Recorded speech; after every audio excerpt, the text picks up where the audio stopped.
Salam dari Great Commission Gospel Ministry Fellowship, yaitu dalam bahasa Indonesia, Pelayanan Injil Amanat Perintah Agung. Kami berada di Los Angeles, California. Kami sekali lagi akan belajar bersama-sama Anda dari firman Tuhan, yaitu kita akan membicarakan tentang Natal, tentang Christmas. Jadi dengan itu kita akan menyimak bersama-sama dari firman Tuhan pada hari ini. Tapi sebelumnya mari kita berdoa. Bapa di surga, tolong kami berkati firman-Mu dan berkati hamba-Mu ini Tuhan Yesus, supaya Engkau berbicara melalui hamba-Mu ini dengan pimpinan Roh Kudus-Mu. Berkati juga kami jemaat-Mu, di dalam nama Tuhan Yesus Kristus. Hamba berdoa. Semua katakan? Amin. Nama saya Pendeta Cornelius Tritiau. Ya, kami dari Los Angeles. Saudaraku, bagaimana Anda merayakan Natal? Apakah Anda merayakan Natal dengan Anda sungguh-sungguh datang untuk menyembah Tuhan Yesus dengan iman dan hati yang tulus dan murni, atau Anda datang hanya untuk sekedar berpesta pora, bersukaria, bernyanyi-nyanyi, dan menari-nari saja? Makanya banyak orang tidak lagi mengatakan ibadah Natal, tetapi mereka katakan pesta Natal. Beribadah kepada Tuhan bukan berpesta pora, bukan berpesta bersama-sama. Dan juga berpesta pora bukanlah beribadah kepada Tuhan yang Maha Esa dan Maha Kudus. Jadi kita harus membedakan itu. Mari kita melihat judul pada hari ini. Saudara bisa melihatnya di screen. Kita baca bersama, 1, 2, 3. Apakah Natal bagi Anda? Bahasa Inggris, what is Christmas to you?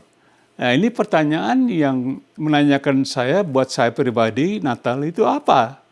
Maksudnya apa dan maknanya apa? Kita akan langsung ke poin nomor 1,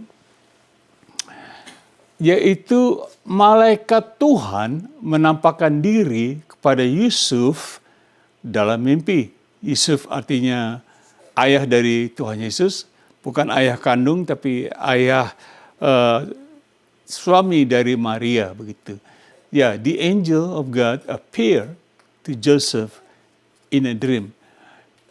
Dalam mimpi, malaikat Tuhan bertemu dengan Yusuf. Kita baca Matius 1 ayat 18 sampai 23. Saya hanya akan bacakan saja dan sedikit informasi supaya kita tidak lama. Mari kita baca ayat 18. Kelahiran Yesus Kristus adalah seperti berikut. Pada waktu Maria, ibunya, bertunangan dengan Yusuf, ternyata ia mengandung dari Roh Kudus sebelum mereka hidup sebagai suami istri. Saya taruh note, ini adalah suatu mujizat Allah yang mana kira-kira ini 50%, mungkin kurang, mungkin lebih, pendeta-pendeta pun tidak percaya dan berdebat tentang hal ini, yaitu they call it bahasa Inggris the virgin birth. Virgin birth artinya kelahiran yang seorang perawan, seorang yang tidak pernah kenal laki-laki bisa hamil, bisa melahirkan. Ayat 18. Kita lanjutkan ayat 19. Dikatakan, karena Yesus suaminya seorang yang tulus hati dan tidak mau mencemarkan nama istrinya di muka umum, ia bermaksud menceraikannya dengan diam-diam. Karena apa, saudaraku? Pada masa ini kalau seorang wanita terdapat menjadi hamil tanpa seorang laki-laki, mereka bisa dibunuh, dihukum dengan dilempar batu menurut hukum orang Yahudi. Jadi bahaya sekali Jadi itu sebabnya Yusuf dia takut, dia mau pelan-pelan, dia nggak ngomong-ngomong gitu, nggak kasih tahu dia mau ceraikan. Ayat selanjutnya 20 dikatakan, tetapi ketika Yusuf mempertimbangkan maksud itu, malaikat Tuhan, malaikat siapa? Malaikat Tuhan nampak kepadanya dalam mimpi dan berkata, Yusuf, anak Daud, janganlah engkau takut mengambil Maria sebagai istrimu, sebab anak yang di dalam kandungannya adalah dari Roh Kudus. Bukan dari Yusuf. Jadi malaikat make sure kamu nggak usah takut. Ini bukan karena kamu apa-apa, tapi ini dari Roh Kudus. Ayat berikutnya, ayat 21, ia akan melahirkan anak laki-laki dan engkau akan menamakan dia Yesus. Karena apa? Karena dialah yang akan menyelamatkan umatnya, yaitu manusia, dari dosa mereka. Namanya saya tulis note, bukan Buddha, bukan Muhammad, bukan Konghucu, Siddhartha Gautama, dan lain-lain. Malaikat Tuhan berkata namanya Yesus, Juru Selamat manusia berdosa. Ayat 22, kita lanjutkan. Hal itu terjadi supaya genaplah yang difirmankan Tuhan oleh Nabi. Kenapa? Ini adalah suatu nubuatan yang digenapi. Dari kitab Yesaya, pasal 7 ayat 14, dinubuatkan kira-kira 600 tahun sebelum kelahiran Tuhan Yesus. Amin. Jadi jauh sekali hari sebelum kelahiran sudah dinubuatkan. Kita baca ayat 23, dikatakan, sesungguhnya anak darah itu, yaitu seorang perawan, akan mengandung dan melahirkan seorang laki-laki dan mereka akan menamakan dia Immanuel, yang berarti Allah menyertai kita.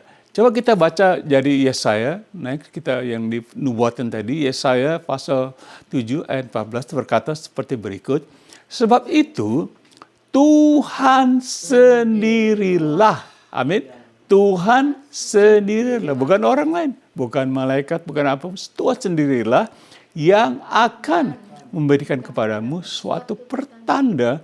Sesungguhnya seorang perempuan muda, yaitu siapa? Maria, mengandung dan akan melahirkan seorang anak laki-laki dan ia menamakan dia Immanuel. Immanuel adalah Allah menyertai manusia. Contohnya nanti dari kitab Yohanes pasal 1 ayat 1 dan 14 kita akan baca Yohanes pasal 1 ayatnya yang ke-1. Pada mulanya adalah firman. Firman itu bersama-sama dengan Allah dan firman itu adalah Allah. Siapa yang adalah Allah? Firman itu. Coba kita lihat ayat 14 ya. Firman itu yang adalah Allah, saya tulis, telah menjadi manusia dan diam di antara kita, artinya tinggal bersama kita manusia, dan kita telah melihat kemuliaannya, yaitu kemuliaan yang diberi kepadanya sebagai anak tunggal Bapa, penuh kasih karunia dan kebenaran. Jadi Tuhan Yesus menjadi manusia. Nah, ini diperdebatkan. Saudaraku, kalau Allah, dia bisa menciptakan segalanya. Allah bisa berbuat segala sesuatu. Amin. Allah bisa bertindak segala sesuatu. Dia bisa menjadi apa saja, dia bisa. Itulah Allah. Tetapi orang tidak percaya kalau Allah bisa menyelamatkan. Kita di Indonesia percaya setan bisa jadi kuntilanak. Setan bisa jadi gondoruo, setan bisa jadi segala babi ngepet lah sebagainya. Maaf, kita bisa percaya setan bisa berbuat. Nah Allah yang lebih besar, dia bisa menjadi manusia. Ada amin? Tepuk tangan dong buat Tuhan Yesus. Haleluya. Nah kita sekarang masuk ke poin nomor 2. Yaitu malaikat Tuhan menampakkan diri kepada gembala-gembala. The angel of God appeared to the shepherds. Jadi mereka malam-malam sedang di padang gembala-gembala, tiba-tiba malaikat Tuhan menampakkan diri kepada mereka. Kita baca Lukas 2 ayat 8 sampai 16 dikatakan, di daerah itu ada gembala-gembala yang tinggal di padang menjaga kawanan ternak mereka pada waktu malam. Jadi gelap nih. Dan berikutnya 9. Tiba-tiba berdirilah seorang malaikat Tuhan di dekat mereka dan kemuliaan Tuhan bersinar. Katakan bersinar. Bersinar. Ingat ini pada waktu malam gelap. Tiba-tiba malaikat Tuhan kemuliaan bersinar meliputi mereka dan mereka sangat ketakutan. Terang saja kayak ketakutan. Tiba-tiba apa ini ya, kan kaget. Kan zaman dulu nggak kayak zaman sekarang, ada satellite, ada apa, tiba-tiba sinar kemuliaan dan malaikat keluar dan berbicara. Coba teruskan ayat 10. Lalu kata malaikat itu, yaitu Gabriel, pembawa berita kesukaan. Lihat, kita bisa lihat ayat Lukas 1:26, kita tidak usah baca ayatnya, Lukas 1:26. Kepada mereka, jangan takut. Sebab sesungguhnya aku memberitakan kepadamu kesukaan besar untuk seluruh bangsa. Jadi Tuhan Yesus lahir bukan hanya untuk orang Kristen. Tuhan Yesus lahir bukan hanya untuk orang Israel. Tuhan Yesus lahir bukan untuk hanya orang yang percaya. Dia lahir untuk seluruh bangsa. Mau Anda bangsa apapun, mau Anda kulit hitam, putih, coklat, apa segala, kuning, Tuhan lahir untuk Anda. Ayat 10, ayat 11 kita baca. Hari ini telah lahir bagimu Juru Selamat, yaitu siapa? Kristus Tuhan di kota Daud. Nah, inilah berita kesukaan yang memberitakan malaikat Gabriel. Malaikat Gabriel tugasnya memberi berita bagus, good news. Kalau malaikat Mikael untuk perang. Tapi Gabriel membawa berita bagus. Saya tulis note di sini. Tuhan Yesus Kristus adalah juru selamat. Dia bukan pemimpin agama apapun juga atau penyesat. Contoh Matius 24 ayat 5 kita baca. Banyak orang datang memakai namaku, itu nama Yesus, dan berkata, akulah Mesias. Mesias artinya juru selamat dan apa? Menyesatkan banyak orang. Ini Mesias, nabi palsu yang mengatakan ini. Mereka mengatakan Mesias, tapi mereka nabi palsu. Akan terjadi di hari-hari terakhir ini, di mana kita hidup sekarang ini. Jadi bedanya nabi-nabi palsu juga mengatakan mereka Mesias. Tapi malaikat mengatakan siapa? Tuhan Yesus. Juru selamat yaitu Kristus. Amin. Coba kita lihat selanjutnya yang 12 dikatakan. Kita baca saja. Dan inilah tandanya bagimu bahwa kamu akan menjumpai seorang bayi dibungkus dengan lampin dan berbaring di dalam palungan. Ayat 13. Dan tiba-tiba tampaklah bersama dengan malaikat sejumlah besar bentang sorga yang memuji Allah. Kata, jadi malaikat itu ada billion, saudara. Malaikat bukan hanya 100, 1000, mereka billion malaikat. Wah, kalau saudara bisa lihat bintang di langit, malaikat lebih daripada banyak yang mungkin. Kata malaikat ini ayat 14. Coba kita baca ayat 14. Kemuliaan bagi Allah di tempat yang maha tinggi dan damai sejahtera di bumi di antara manusia yang berkenan kepadanya. Nah, ini malaikat mengatakan kemuliaan bagi Allah yang maha tinggi. Saudaraku, makanya kita datang untuk Natal, kita memuliakan siapa? Kita datang untuk apa? Kita merayakan Natal untuk apa? Untuk pesta pora atau untuk beribadah, mengatakan kita datang untuk memuliakan bagi Allah yang maha tinggi. Oke. Ayat selanjutnya 15 dikatakan, setelah malaikat-malaikat itu meninggalkan mereka dan kembali ke sorga. Nah, saya tulis note, mereka adalah malaikat dari sorga, bukan malaikat-malaikat yang dibuang dari sorga. Kita belajar ini 2 minggu lalu. Gembala-gembala itu berkata seorang kepada yang lain, marilah kita pergi ke mana? Bethlehem. Karena Tuhan Yesus lahir di Bethlehem. untuk melihat apa yang terjadi di sana seperti yang diberitahukan Tuhan kepada kita. Amin. Ayat 16 dikatakan, lalu mereka cepat-cepat berangkat dan menjumpai Maria dan Yusuf dan bayi Yesus Kristus itu yang sedang berbaring dalam perut. Mereka dengar berita bagus, mereka mau beribadah, melihat Tuhan Yesus. Mereka perginya apa? Pelan-pelan apa cepat-cepat?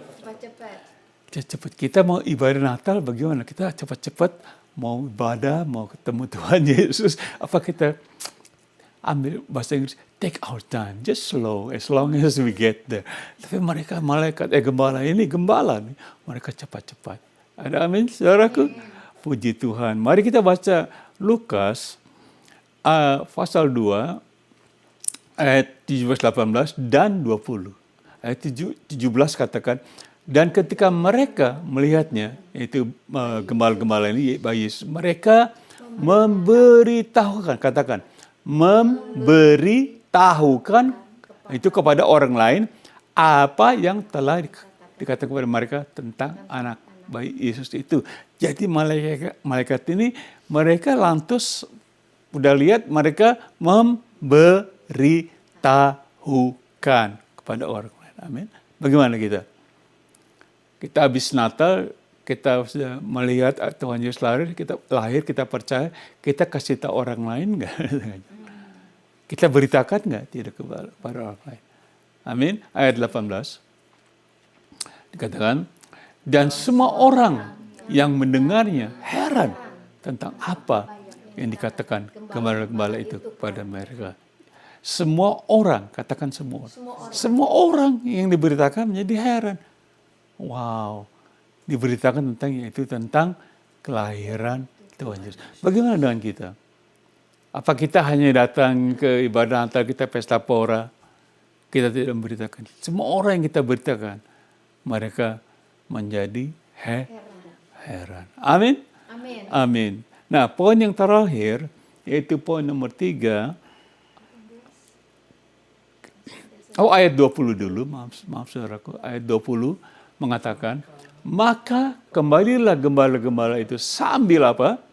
Sambil memuji dan memuliakan Allah karena segala sesuatu yang mereka dengar. Dan mereka lihat semuanya itu sesuai, katakan sesuai dengan apa yang telah dikatakan pada mereka. Coba saya taruh note next. Dikatakan begini, note saya, bagaimana dengan kita? Seperti saya katakan tadi, apakah kita pergi memberitahukan kepada orang lain apa yang kita sudah dengar tentang berita baik itu, yaitu telah lahir juru selamat manusia dari dosa-dosa mereka, dan namanya Yesus Kristus. Next, kita baca. Dikatakan, apakah kita kembali dari acara ibadah Natal kita sambil memuji dan memuliakan Allah seperti para gembala-gembala tersebut? Atau kita hanya ayam-ayam saja? Sama sekali tidak ada perubahan hidup, yaitu pertobatan dari segala dosa kita. Bagaimana? Saudara pulang dari ibadah Natal, menyembah sebagai, apakah saudara ada perubahan? Saudara mulai bercerita kepada orang lain. Nah, itulah kita manusia, kadang-kadang kita hanya excited sejenak aja. Jadi kayaknya ini hanya saya pribadi ya. Kayaknya kita ke pesta Natal itu hanya sekedar kumpul-kumpul berpesta pora. Sama sekali kita tidak memberitakan tentang Tuhan Yesus. Amin. Mari kita selanjutnya artinya masih ada ayat berikutnya, note kita, kalau tidak salah saya taruh di poin nomor 3. Bukan note, tapi poin nomor 3 saya taruh, yaitu orang Majus datang untuk menyembah Tuhan Yesus Kristus. The wise men came to worship the Lord Jesus Christ. Nah, tadi kita sudah lihat poin pertama, manusia, yaitu malaikat Tuhan datang pada Yusuf dalam mimpi. Kedua, malaikat Tuhan menunjukkan dirinya kepada gembala-gembala. Sekarang orang-orang Majus, kita bercerita tentang orang Majus. Kita baca coba Matius 2 ayat 1 dan 2. Sesudah Yesus dilahirkan di Bethlehem di tanah Yudea pada zaman Herodes, datanglah orang-orang Majus dari timur ke Yerusalem. Ayat 2 kita baca. Dan bertanya-tanya, di manakah dia, Raja orang Yahudi yang baru dilahirkan itu, Yesus Kristus, yaitu Raja itu tadi. Kami telah melihat bintangnya di timur dan kami datang untuk apa? Menyembah dia. Saya katakan tadi, Anda dan saya, kita datang ke ibadah Natal. Kita datang untuk apa? Orang-orang jauh dari timur, orang Majus, datang untuk apa? Menyembah. Kira-kira Tuhan Yesus patut disembahkan. Ini walaupun dia seorang bayi, masih bayi, tapi orang-orang ini tahu dia adalah anak Allah. Dan orang Majus datang menyembah dia. Ada amin? Ada haleluya? Kita baca ayat 10 ya. Ayat 10 dikatakan, ketika mereka, orang-orang Majus, melihat bintang itu, sangat bersukacitalah mereka. Wah, senang sekali. Wah, itu dia bintang kita. Mereka ahli-ahli bintang ya. Ayat 11a, A saja. Maka mereka masuklah mereka ke dalam rumah itu dan melihat anak itu, yaitu Yesus, bersama Maria ibunya, lalu sujud menyembah dia. Amin. Saya tahu, apakah kita sungguh-sungguh datang bersujud menyembah Tuhan Yesus di hari Natal? Atau kita hanya sekedar berpesta pora saja dan tanpa sama sekali merespek dia sebagai Tuhan dan Raja. Amin. Saudara lihat, hari Natal orang datang jauh-jauh menyembah. Kita datang jauh-jauh hanya kumpul-kumpul berpesta pora. Nanti saya lihat di aplikasi. Coba kita baca aplikasi. Oh, ada aplikasi saya tulis di sini, ada beberapa note. Jadi, apakah Natal bagi Anda? Bagi Anda dan bagi saya juga. Apakah Natal bagi kita? Itu judul hari ini. 1. Apakah hubungannya antara kelahiran Tuhan Yesus dengan Santa Claus? Dan party dan sedangnya seperti di nightclub. Saudara perhatikan. Nggak tahu bagaimana. Di Amerika, saya ada di Amerika sekarang. Di Amerika pun sama. Setelah ibadah Natal, begitu persis pendeta selesai berkhotbah, tiba-tiba saya muncul Santa Claus. Saya sering bertanya, kenapa ada Santa Claus? Oh, supaya anak-anak senang. Supaya anak-anak jadi gembira. Loh, anak-anak harus diajarkan tentang Natal. Tuhan Yesus yang lahir, bukan Santa Claus. Jadi jangan disatrek, saudara. Tetapi kita nggak sadar, kita datang di Natal, kita siapkan, kita program acara ibadah kita bahwa Santa Claus harus muncul supaya anak-anak senang. Anak-anak, Bapak Ibu saya agak keras ngomong. Anak-anak jangan dibohongin. Anak-anak jangan disesatkan. Anak-anak jangan ditipu. Hari Natal bukan tentang Santa Claus. Amin. Saya agak keras, saudaraku, karena sering saya lihat. Mereka bilang kalau nggak ada Santa Claus nggak rame. Nggak ada Santa Claus nggak ada sukacita.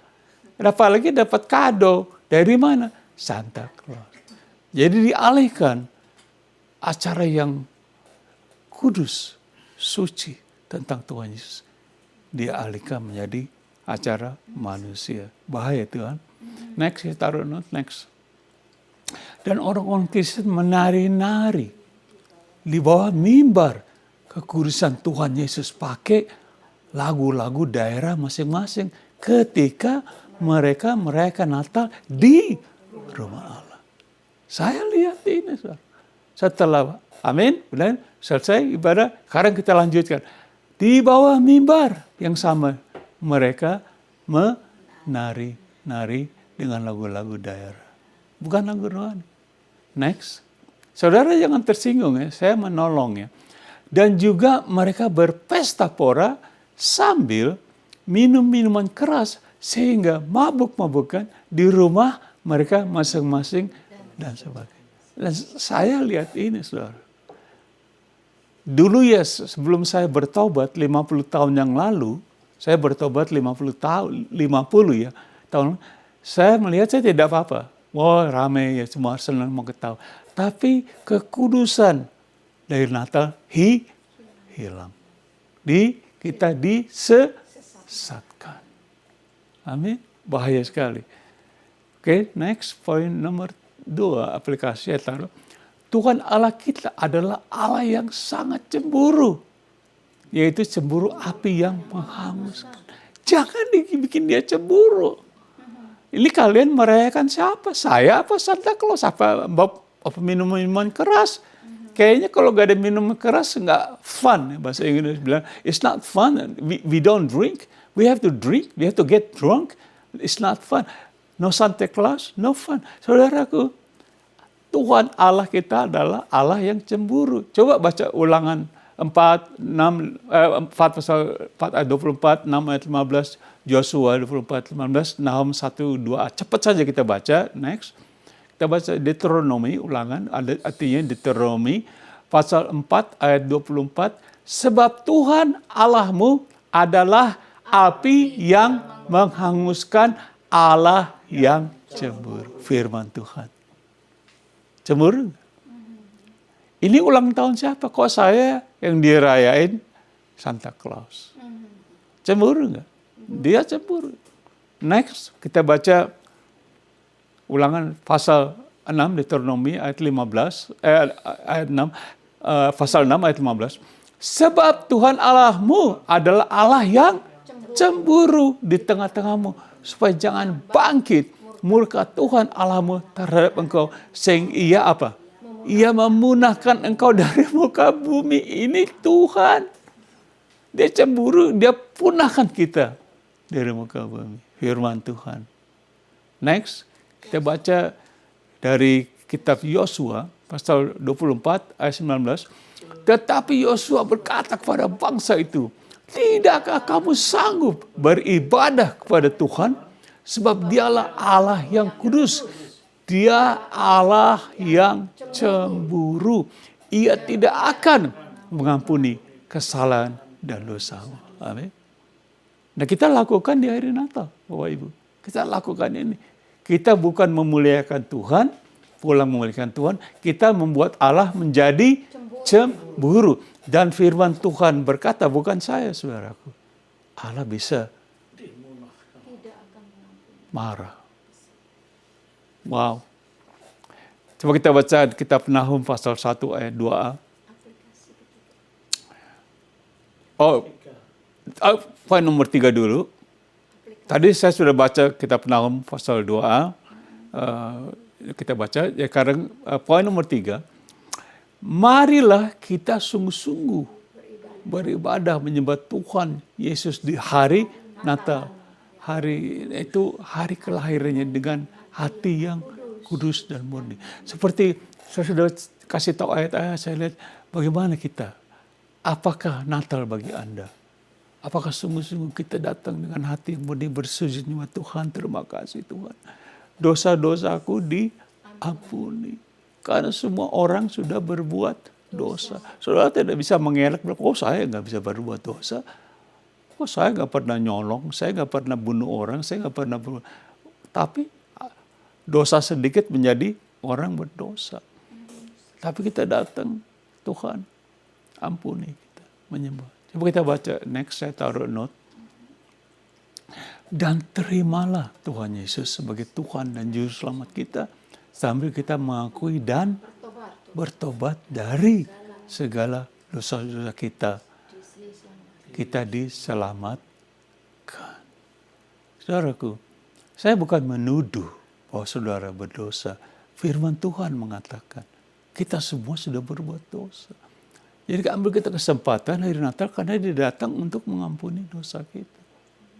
Jadi saudara, ambil kesempatan hari Natal kita menyembah dan mengakui segala dosa-dosa kita. Amin. Coba aplikasi, next saya taruh aplikasinya sampai selesai. Karena semua, Roma 3 ayat 23, ini kitab suci bukan saya saudara. Karena semua orang, berapa orang? Semua orang telah berbuat dosa dan telah kehilangan kemuliaan Allah. Anda dan saya semua orang termasuk. Amin. Semua orang telah berbuat dosa. Kita datang ke Natal, saudara, kita beribadah Natal, ternyata kita sedang kehilangan kemuliaan Allah. Amin. Amin. Next saya taruh di sini dalam aplikasi, yaitu yang terakhir, Tuhan Yesus berkata, aku datang. Datangnya di mana? Di hari Natal. Aku datang bukan untuk memanggil orang benar, tetapi orang berdosa supaya apa? Mereka, ini Tuhan Yesus kata, aku datang di hari Natal supaya kita bertobat. Amin. Ya, itulah firman hari ini. Saya berdoa supaya firman ini benar-benar menjadi berkat bagi kita. Jadi apakah Natal bagi Anda? Mari kita berdoa. Bapa di surga, terima kasih atas firman-Mu. Terima kasih supaya penjelasan supaya kami datang di hari Natal sungguh-sungguh untuk menyembah, memuliakan Tuhan. Tolong kami Tuhan. Ampuni kami dari dosa-dosa kami. Kalau Anda belum pernah menerima Tuhan Yesus, ulangi doa saya. Katakan, Tuhan Yesus, pada saat ini, saya percaya, Engkau datang sebagai Tuhan dan Juru Selamat. Oleh sebab itu, ampunilah saya dari segala dosa-dosa saya. Dan saya menerima Engkau sebagai Tuhan dan Juru Selamat saya. Tuhan Yesus, bentuklah hidup saya menjadi sesuai dengan kehendak-Mu. Terima kasih. Di dalam nama Tuhan Yesus, saya telah berdoa. Amin. Merry Christmas. God bless you. Sampai kita berjumpa lagi di acara yang datang. Amin.